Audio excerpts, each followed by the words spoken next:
Today we are doing another chapter from First Flight book, Two Stories About Flying. The chapter consists of two stories. First, His First Flight by Lamb O'Flaherty, and second is The Black Aeroplane by Frederick Forsyth. First we are going to discuss His First Flight by Lamb O'Flaherty.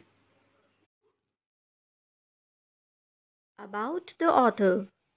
Lamb O'Flaherty was born on 28 August 1896 in County Galway, Ireland.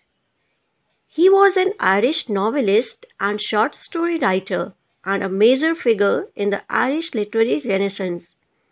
His works combine brutal naturalism, psychological analysis, poetry, and biting satire with an abiding respect for the Irish people. He became a popular literary figure with his best-selling novel, The Informer, which was published in 1925. Introduction. His First Flight is a parable about overcoming fears in life. It is said that a journey of 1,000 miles begins with but a single step.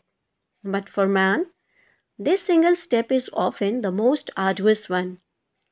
If we conquer our fears and take the first step with courage and confidence, we will realize that we have unlimited potential.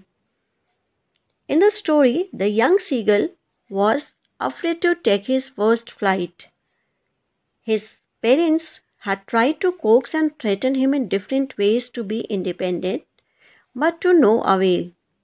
But his mother knew the trick, and the trick was to arouse his need, and she eventually pushed him to fly using his hunger.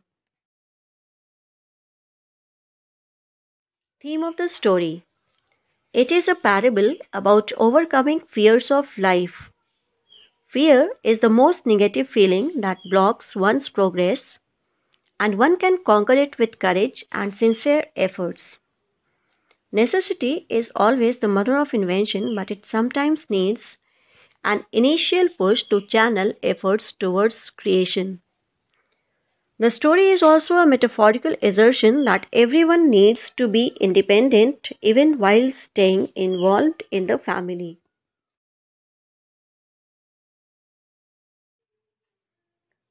Now, summary of the story. His First Flight is a beautiful story of a young seagull who was ready to take his first flight. The story tells that doing something for the first time is really very challenging. The young seagull was left all alone on his ledge. His two brothers and his sister had already learnt the art of flying only the day before. Like them, he also tried. But when he took a little run forward and tried to flap his wings, the great expanse of sea stretched down beneath made him afraid, and he felt certain that his wings would never support him. So he bent his head and ran away back to the little hole under the ledge where he slept at night.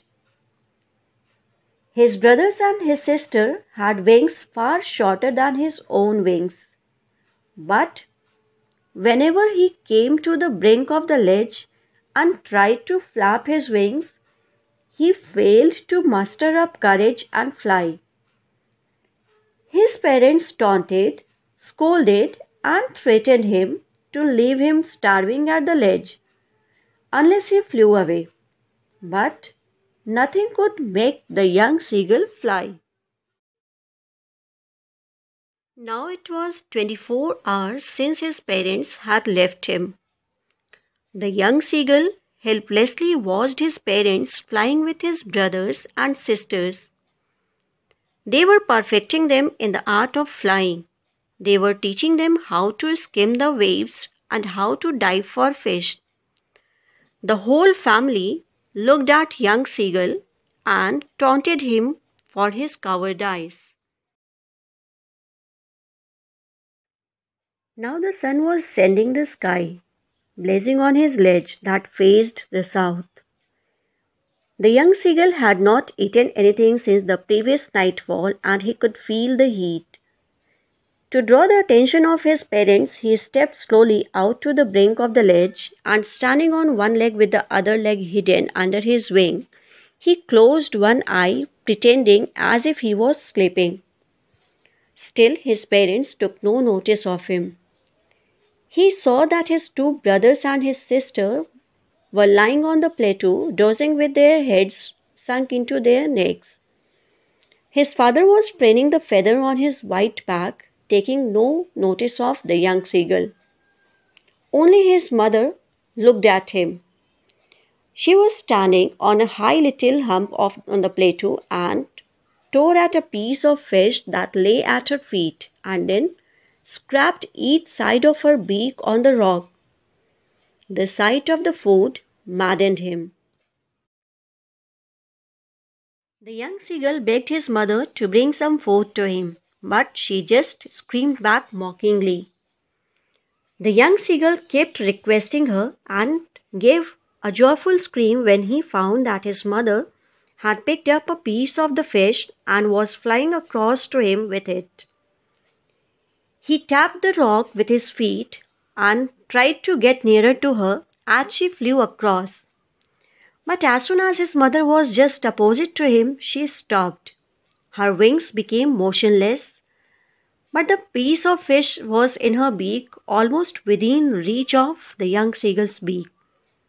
The young seagull was surprised why his mother did not come nearer. He was so maddened by hunger that he dived at the fish and, with a loud scream, he fell outwards and downwards into space. His heart stood still and a monstrous terror seized him and he thought that he was going to die.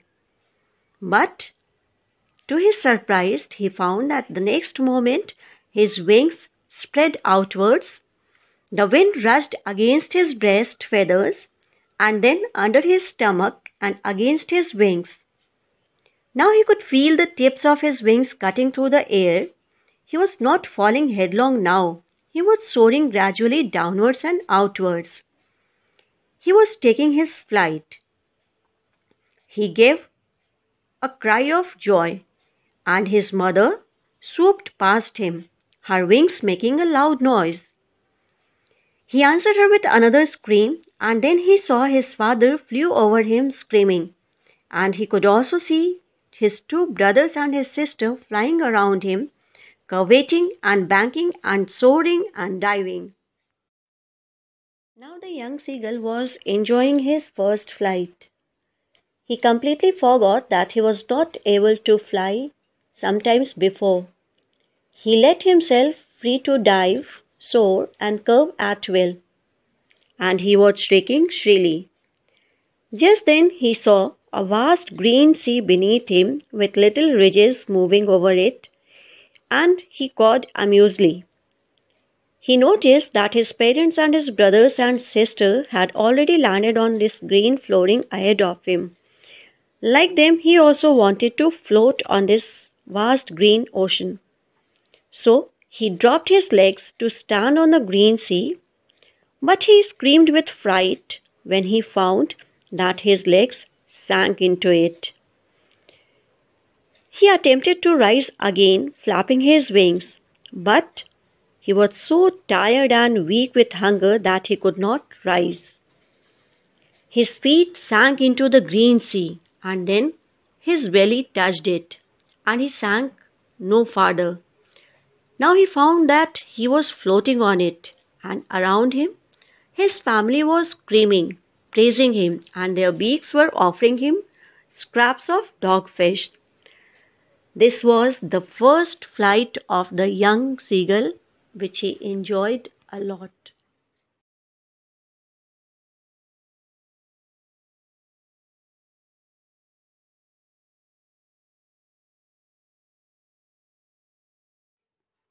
The story teaches us that nothing in life can be taken for granted. Skills have to be learnt in life with our own efforts. Parents can only help in teaching and encouraging us to learn things, but we have to learn them through our own efforts of trials and errors. In the case of young Seagull, the encouragement, motivation, and scolding of his parents could not make him fly. But when he was maddened with hunger, he dived at the fish and fell down. This falling down made him take his first flight as his wings spread outwards and he could soar high in the sky. At the same time, we come to know that all parental acts are for the betterment of the children. It is the ardent wish of every parent that they may teach all skills to their young ones so that they may succeed in life. If the young ones don't act, then they also indulge in scolding, taunting, and humiliating them to shed off their hesitations and fears. Here, in the case of young Seagull, Mother Seagull went on flying around with him a piece of fish in her beak, and it was her attempt to tempt her starving son to dive at the fish, and she succeeded in her aim. The young Seagull did dive at the fish, and it led to his success in the end.